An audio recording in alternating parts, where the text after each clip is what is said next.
আলহামদুলিল্লাহি রাব্বিল আলামিন ওয়াসসালাতু ওয়াসসালামু আলা সাইয়্যিদিল মুরসালিন আম্মা বা'দ ফাআউযু বিল্লাহি মিনাশ শাইতানির রাজীম বিসমিল্লাহির রহমানির রহিম।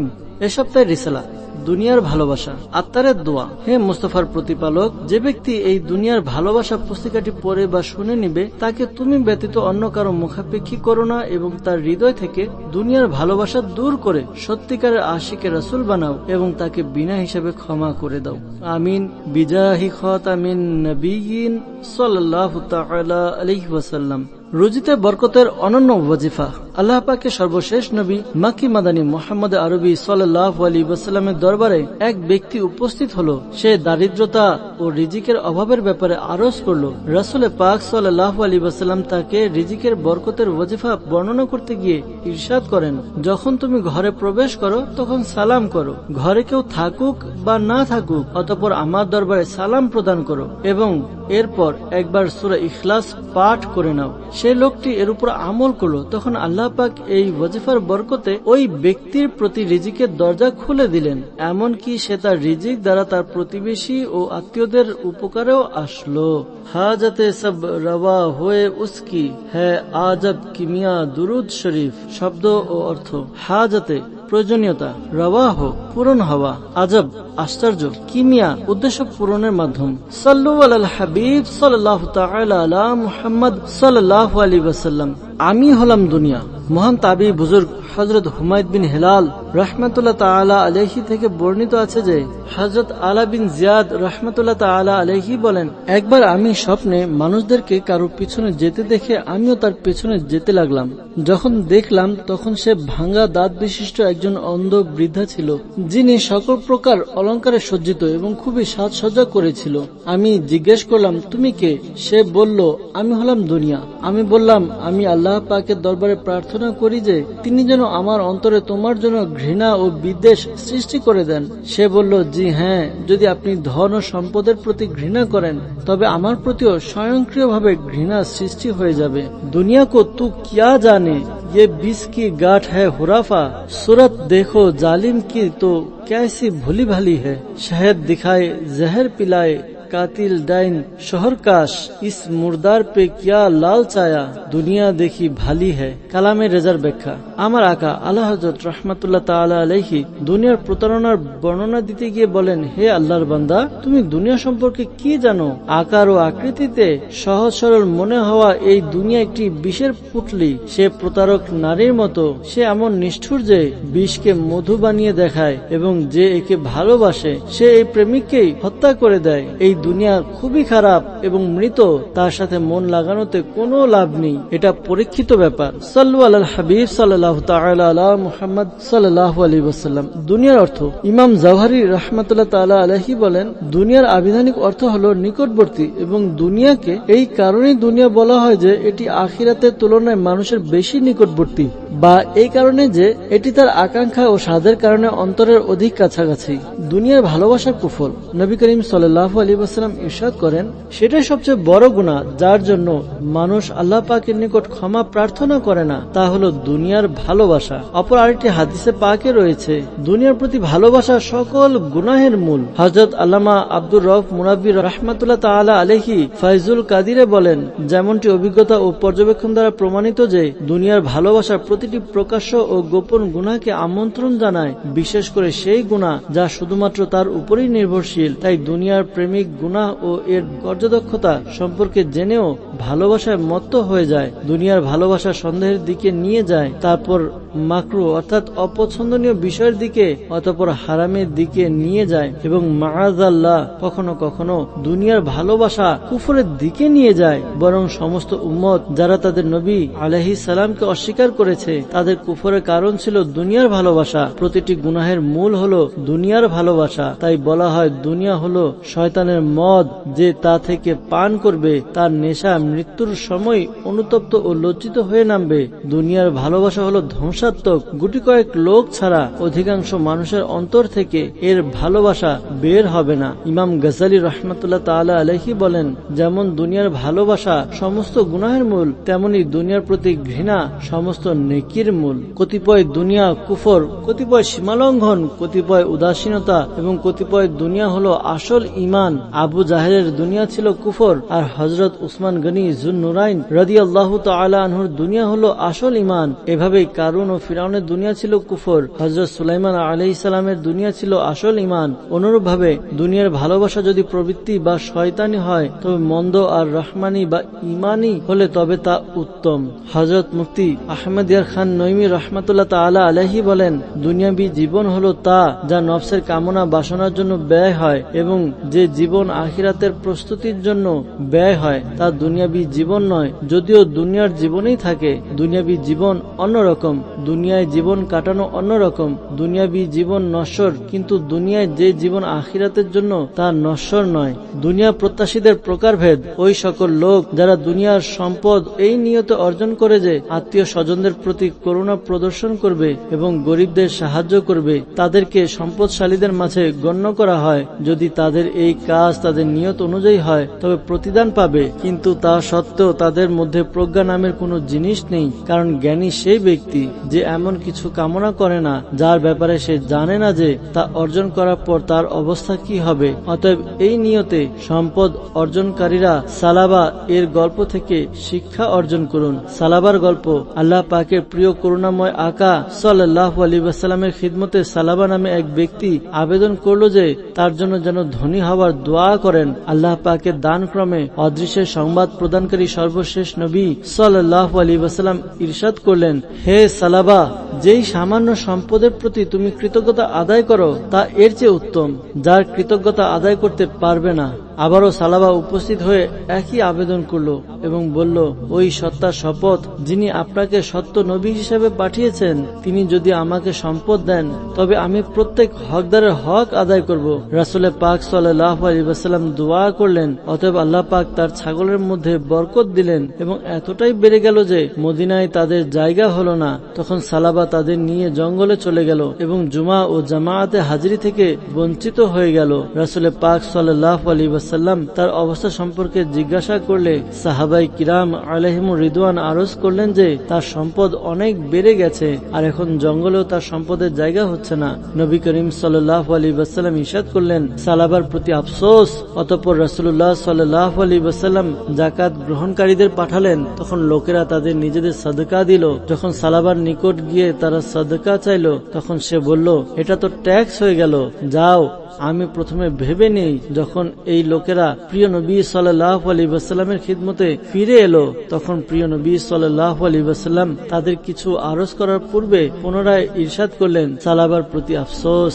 অতঃপর এই আয়াত অবতীর্ণ হলো। কানজুল ঈমান থেকে অনুবাদ। এবং তাদের মধ্যে কেউ কেউ এমন লোক রয়েছে যারা আল্লাহর সাথে অস্বীকার করেছিল, যদি তিনি তাদেরকে আপন কৃপা থেকে দান করেন তবে আমরা নিশ্চয়ই সাদকা দেব এবং অবশ্যই ভালো মানুষ হয়ে যাব। অতঃপর যখন আল্লাহ তাদেরকে আপন কৃপা থেকে দান করলেন, তখন তারা এই বিষয়ে কার্পণ্য করতে লাগলো এবং মুখ ফিরিয়ে উল্টে গেল। অতঃপর সালাবা সাদকা নিয়ে উপস্থিত হলো। তখন নবী করিম সাল্লাল্লাহু আলাইহি ওয়াসাল্লাম ইরশাদ করলেন, আল্লাহ পাক আমাকে তা গ্রহণ করতে নিষেধ করে দিয়েছেন। সে নিজের মাথায় ধুলি ঢেলে ফিরে গেল। অতঃপর এই সাদকা সিদ্দিকী খেলাফতকালে মুসলমানদের প্রথম খলিফা হযরত সাইয়্যিদুনা আবু বকর রাদিয়াল্লাহু তাআলা আনহু এর কাছে নিয়ে আসলো। তিনিও তা গ্রহণ করেননি। অতঃপর ফারুকী খিলাফতকালে মুসলমানদের দ্বিতীয় খলিফা হযরত উমর ফারুক আজম রাদিয়াল্লাহু তাআলার কাছে নিয়ে আসেন। তিনিও তা গ্রহণ করেননি এবং উসমানী খিলাফতকালে এই ব্যক্তি মারা গেল। প্রিয় নবী সাল্লাল্লাহু আলাইহি ওয়াসাল্লামের দরবারে শেখে তরিকত আমির আহলে সুন্নাত কিরূপ সুন্দর আকাঙ্ক্ষা প্রকাশ করেছেন। না মুঝকো আজমা দুনিয়া কা মাল ও জর আতা করকে আতা কর अपना गम और चश्मे गिरिया या रसूल अल्लाह सल्लल्लाहु अलैहि वसल्लम सल्लु अलल हबीब সাল্লাল্লাহু তাআলা আলা মুহাম্মদ সাল্লাল্লাহু আলাইহি ওয়াসাল্লাম।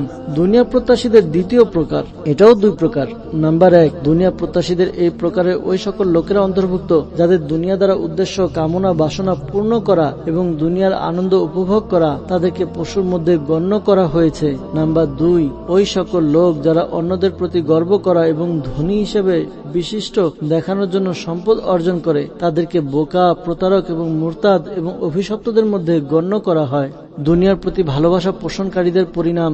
হযরত ইবনে আব্বাস রাদিয়াল্লাহু তাআলা আনহু বলেন, কিয়ামতের দিন দুনিয়াকে কুৎসিত চোখওয়ালা বৃদ্ধার আকৃতিতে আনা হবে, তার দাঁত বের হয়ে থাকবে এবং সে খুবই কুৎসিত হবে। সে মানুষের প্রতি মনোযোগী হবে এবং তাদেরকে জিজ্ঞাসা করা হবে, একে কি চিনো? তারা বলবে, আমরা তাকে চিনার ব্যাপারে আল্লাহ পাকের কাছে আশ্রয় প্রার্থনা করছি। তখন বলা হবে, এটা হলো দুনিয়া, যা নিয়ে তোমরা অহংকার করতে, এর কারণে তোমরা নিজেদের সম্পর্ক ছিন্ন করতে, এর কারণে একে অপরের প্রতি হিংসা করতে, শত্রুতা করতে ও গর্ব করতে। অতঃপর এই দুনিয়াকে জাহান্নামে নিক্ষেপ করা হবে। তখন সে চিৎকার করবে, হে আমার প্রতিপালক, আমার অনুসারীরা এবং আমার দল কোথায়? আল্লাহ পাক ইরশাদ করবেন, তাদেরকেও এর সাথে করে দাও।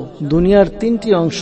নাম্বার 1, যাতে সওয়াব রয়েছে, এটি সেই অংশ যার মাধ্যমে বান্দা কল্যাণ পর্যন্ত পৌঁছায় এবং মন্দ থেকে রক্ষা পায়। এটা হলো মুমিনের বাহন, আখিরাতের ক্ষেত এবং পর্যাপ্ত হালাল রুজি। নাম্বার 2, যার হিসাব রয়েছে, এটি সেই অংশ যার কারণে তো কোনো আদেশ পালনে উদাসীন হয়নি এবং এর প্রত্যাশায় নাজাইজ কাজ সম্পাদন করেনি। আর এর প্রাপ্য সেই ধনী ব্যক্তিরা যাদের হিসাব দীর্ঘ হবে। দরিদ্ররা তাদের চেয়ে 500 বছর পূর্বে জান্নাতে প্রবেশ করবে। নাম্বার 3, যাতে আযাব রয়েছে, এটি সেই অংশ যেখানে বান্দা সমস্ত জরুরি কাজ আদায় করা থেকে দূরে সরে গিয়ে গুনাহে লিপ্ত হয়ে যায়। যারা এই অংশের অধিকারী হবে তাদেরকে আগুনের দিকে নিয়ে যাওয়া হবে আর ধ্বংসের ঘরে নিক্ষেপ করা হবে। দুনিয়ার বিলাসিতা কিছুই নয়। সাহাবী রাসূল হযরত আবু যর রাদিয়াল্লাহু তাআলা আনহু থেকে বর্ণিত, তিনি রাদিয়াল্লাহু তাআলা আনহু বলেন, আমি নবী করিম সাল্লাল্লাহু আলাইহি ওয়াসাল্লামের নিকট এলাম আর তখন তিনি সাল্লাল্লাহু আলাইহি ওয়াসাল্লাম কাবাতুল্লাহ শরীফের ছায়া উপবিষ্ট ছিলেন। যখন তিনি সাল্লাল্লাহু আলাইহি ওয়াসাল্লাম আমাদের দেখলেন তখন ইরশাদ করলেন, কাবার প্রতিপালকের শপথ, তারাই সবচেয়ে বেশি ক্ষতিগ্রস্ত। হযরত আবু যর রাদিয়াল্লাহু তাআলা আনহু বলেন, আমি পাশে এসে বসে গেলাম আর প্রিয় নবী সাল্লাল্লাহু আলাইহি ওয়াসাল্লাম বারবার এই কথাটি ইরশাদ করছিলেন। এমনকি আমি দাঁড়িয়ে আরজ করলাম, ইয়া রাসূলুল্লাহ সাল্লাল্লাহু আলাইহি ওয়াসাল্লাম, আমার মা বাবা আপনার প্রতি কুরবান, তারা কারা? তখন প্রিয় নবী সাল্লাল্লাহু আলাইহি ওয়াসাল্লাম ইরশাদ করলেন, তাদের ধন সম্পদের আধিক্য হবে, কিন্তু তারা যারা ডানে বামে সামনে এবং পেছনে খরচ করবে আর তারা খুবই অল্প হবে। আর যারাই উট বা গরু কিংবা ছাগলের মালিক হবে এবং এর যাকাত আদায় করবে না, তবে সেই পশু কিয়ামতের দিন পূর্বের চেয়েও বেশি বড় ও মোটা হয়ে আসবে এবং নিজের মালিককে শিং দ্বারা মারবে আর খুর দ্বারা পদদলিত করবে যতক্ষণ না সমস্ত লোকের হিসাব নিকাশ শেষ হবে না। সাল্লু আলাল হাবিব সাল্লাল্লাহু তাআলা আলা মুহাম্মদ সাল্লাল্লাহু আলাইহি ওয়াসাল্লাম। শয়তানের কুমন্ত্রণা ও এর উত্তর। অনেকে প্রতারিত হয়ে যায় এবং এটা মনে করে যে আমাদের শরীর যতই দুনিয়া নিয়ে ব্যস্ত থাকুক কিন্তু আমাদের অন্তর দুনিয়া থেকে মুক্ত ও খালি থাকে। এটা শয়তানের কুমন্ত্রণা। এটা কিভাবে হতে পারে যে কোনো ব্যক্তি নদীতে চলাফেরা করলো আর পা ভিজলো না? দুনিয়ার উদাহরণ সমুদ্রের লবণাক্ত পানির মতো যে যত বেশি পান করবে ততই তৃষ্ণা বাড়তে থাকবে। দুনিয়ার মালামালকে নিজের প্রশান্তির মাধ্যম মনে করা বোকামি। যেখানে সর্বদা থাকবে না সেখানে প্রশান্তি কেমন? দুনিয়ার ভালোবাসার চিকিৎসা। দুনিয়ার প্রতি আগ্রহ দুই প্রকার। একটি হলো যা দুনিয়াদারকে আখিরাতের আযাবের হকদার বানায়, তাকে হারাম বলে। দ্বিতীয়টি হলো যা উচ্চ পর্যায়ে পৌঁছার ক্ষেত্রে প্রতিবন্ধক হয় এবং তাকে দীর্ঘ হিসাবে ফাঁসিয়ে দেয়, একে হালাল বলে। আর বুদ্ধিমান লোকেরা জানে যে কিয়ামতের ময়দানে হিসাব নিকাশের জন্য দীর্ঘ সময় তার দাঁড়ানো একটি আযাব। তাই যাকে হিসেবে নিক্ষেপ করা হয়েছে তাকে আযাব দেওয়া হয়েছে। কারণ রাসূল পাক সাল্লাল্লাহু আলাইহি ওয়াসাল্লাম ইরশাদ করেন, এই দুনিয়ার হালালের হিসাব হবে এবং হারামের আযাব হবে। এবং এটাও ইরশাদ করেছেন যে এর হালালের জন্য আযাব রয়েছে, কিন্তু এই আযাব হারামের আযাবের চেয়ে হালকা হবে। আর হিসাব না হলেও তবে জান্নাতে অর্জিত হওয়া উচ্চ মর্যাদা ছুটে যাওয়া এবং নিকৃষ্ট দুনিয়া বা অবসান হতে চলেছে। এর জন্য আফসোস করাও তো আযাব। তবে এই বিষয়টি দুনিয়াতেই দেখে নাও যে যখন তুমি নিজের সমসাময়িক মানুষদেরকে দুনিয়াবী সৌভাগ্যের সামনে অগ্রসর হতে দেখো তখন তোমার অন্তরে কিরূপ আফসোস সৃষ্টি হয়, অথচ তুমি জানো যে এটি সাময়িক ও নশ্বর সৌভাগ্য এবং নোংরা, এতে কোনো পরিচ্ছন্নতা নেই, তাহলে সেই সৌভাগ্য যার মহত্ব বর্ণনার বাইরে, তা চলে যাওয়া কিরূপ আফসোস হওয়া উচিত। সময় অতিবাহিত হয়ে গেল কিন্তু তা অবিনশ্বর। মোট কথা, কিয়ামতের দিনের প্রশ্নের উত্তর দেওয়াতে লাঞ্ছনা, ভয়, বিপদ, কষ্ট ও প্রত্যাশা থাকে এবং এসব কিছু আখিরাতের ক্ষতির কারণ। তো পৃথিবী সামান্য হোক বা বেশি, হারাম হোক বা হালাল, যতক্ষণ তাকওয়ার ক্ষেত্রে সাহায্যকারী না হয় ততক্ষণ তা অভিশপ্ত। এবং এই কারণে আল্লাহ পাক আম্বিয়ায়ে কিরাম আলাইহিমুর রিদওয়ান, আউলিয়ায়ে কিরাম রহিমাহুমুল্লাহুস সালাম এবং এরপর অন্যান্য নৈকট্যশীলদেরকে পর্যায়ক্রমে পরীক্ষা অবতীর্ণ করেন। এসব কিছু তাদের প্রতি মমতা এবং অনুগ্রহের ভিত্তিতে হয়ে থাকে, যাতে তাদেরকে আখিরাতে অধিক অংশ অর্জিত হয়। সাল্লু আলাল হাবিব সাল্লাল্লাহু তাআলা আলা মুহাম্মদ সাল্লাল্লাহু তাআলা আলাইহি ওয়াসাল্লাম। অন্তর থেকে দুনিয়ার ভালোবাসা দূর করার উপায়। দুনিয়ার কাজে ব্যস্ত থাকা সত্ত্বেও আখিরাতের জন্য চিন্তা করা এবং সচেতন থাকা তোমার অন্তর থেকে দুনিয়ার ভালোবাসা দূর করে দেবে এবং একেই আসল জুহুদ তথা দুনিয়া বিমুখতা বলে। আর এটা সর্বদার জন্য তোমায় আল্লাহ পাকের নিকটবর্তী করে দিবে।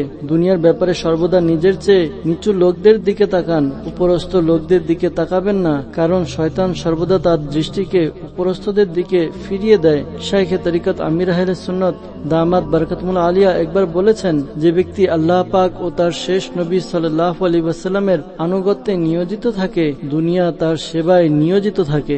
দুনিয়ার ভালোবাসা থেকে মুক্তি পাওয়ার সর্বোত্তম উপায়। ইমাম গজালি রাহমাতুল্লাহ তাআলা আলাইহি বলেন, তোমাকে দুনিয়াকে ত্যাগ করা এবং সম্পদ বন্টনে উদ্বুদ্ধকারী হওয়া হলো দুনিয়ার বিপদ আপদ ও এর দোষ ত্রুটি স্মরণ করা। এই বিষয়টি মনে রাখা যে দুনিয়ার উপকারিতা খুবই সামান্য এবং শীঘ্রই শেষ হবে, আর দুনিয়ার সকল প্রত্যাশী নিকৃষ্ট। তারপর এই বিষয়টি মনে রাখা যে আমার উপর আল্লাহ পাকের অনেক নিয়ামত রয়েছে, অথচ আমি তার পথে এতটা ব্যয় করি না যতটা আমাকে দান করা হয়েছে। যখন তুমি এই বিষয়গুলো ভালোভাবে চিন্তা করবে, তখন তোমার নিকট দুনিয়া ত্যাগ ও সম্পদ বন্টনের বিষয়টি সহজ হয়ে যাবে। এটাও মনে রেখো যে দুনিয়া আল্লাহ পাকের শত্রু আর তুমি আল্লাহ পাককে ভালোবাসো। আর যে কাউকে বন্ধু বানায় ও ভালোবাসে, সে তার শত্রুকে শত্রু বানায়। দুনিয়া আসলে ময়লা আবর্জনা এবং মৃত। তুমি কি দেখোনি যে এর সুস্বাদু খাবার কিছুক্ষণ পরেই নষ্ট ও দুর্গন্ধ হয়ে যায়? ব্যাস, দুনিয়ার সুগন্ধে আবৃত মৃতদেহ, যার বাহ্যিক দেখে উদাসীন লোকেরা প্রতারিত হয়েছে এবং জ্ঞানী লোকেরা তা পরিহার করেছে।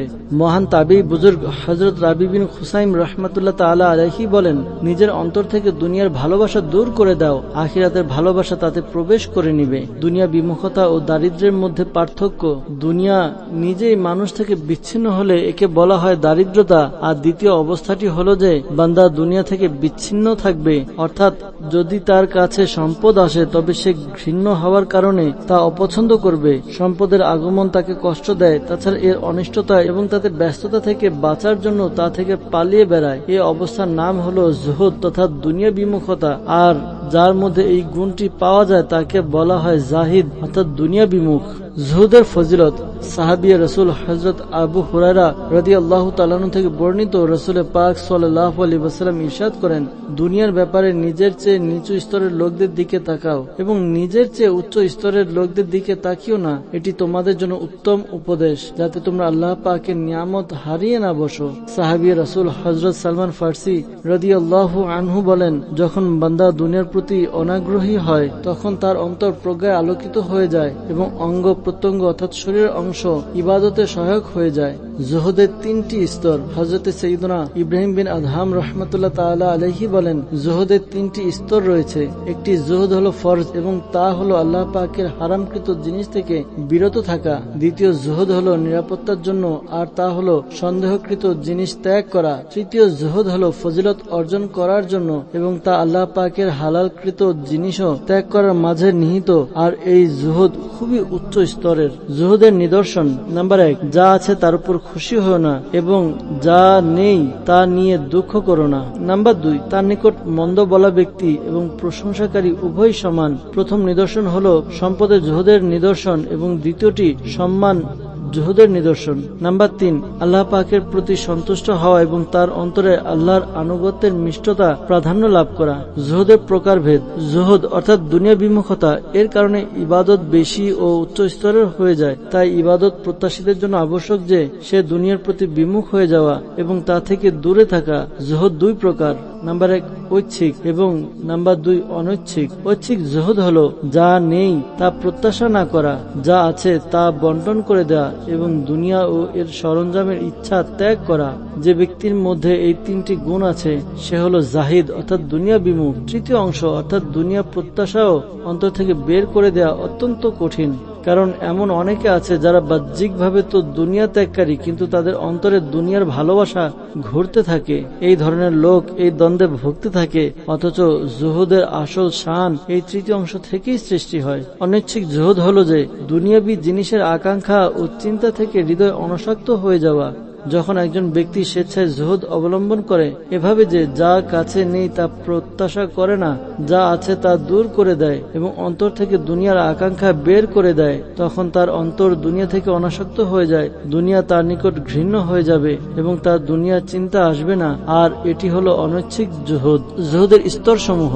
নাম্বার 1, মানুষ জোরপূর্বক দুনিয়ার প্রতি অনাগ্রহী হয়ে পড়ে এবং নিজের ইচ্ছা থাকা সত্ত্বেও তা ত্যাগ করার চেষ্টা করে, তাহলে এরূপ ব্যক্তি দুনিয়া বিমুখ এবং হয়তো সে সর্বদা অবলম্বন করার মাধ্যমে জুহুদ পেয়ে যাবে। নাম্বার 2, সে নিজের খুশিতে দুনিয়ার প্রতি অনাগ্রহী হয়, অর্থাৎ সে যেই জিনিসের লালসা করছে তার তুলনায় দুনিয়াকে নিকৃষ্ট মনে করে। যেমন কোনো ব্যক্তি 2 দিরহামের জন্য 1 দিরহাম ত্যাগ করে, আর এই বিষয়টি তার জন্য কষ্টকর হয় না, কিন্তু সে তার মনোযোগ দুনিয়া এবং নিজের নফসের দিকেও থাকে, অর্থাৎ সে খেয়াল করে যে সে খুবই গুরুত্বপূর্ণ জিনিস ত্যাগ করেছে, আর এটাও জুহুদ, কিন্তু এতে ক্ষতির সম্ভাবনা রয়েছে। নাম্বার 3, তৃতীয় স্তরটি হলো সর্বোচ্চ, আর তা হলো বান্দার স্বেচ্ছায় জুহুদ অবলম্বন করা এবং নিজের জুহুদে অতিরঞ্জিত করা এবং এটা মনে না করা যে সে কোনো কিছু রেখে গেছে, কারণ সে জানে যে দুনিয়া কিছুই নয়, আখিরাতের তুলনায় দুনিয়ার কোনো গুরুত্ব নেই। সর্বোত্তম স্তরটি হলো যে তুমি আল্লাহ পাকের সন্তুষ্টির জন্য তিনি ব্যতীত সমস্ত কিছুর প্রতি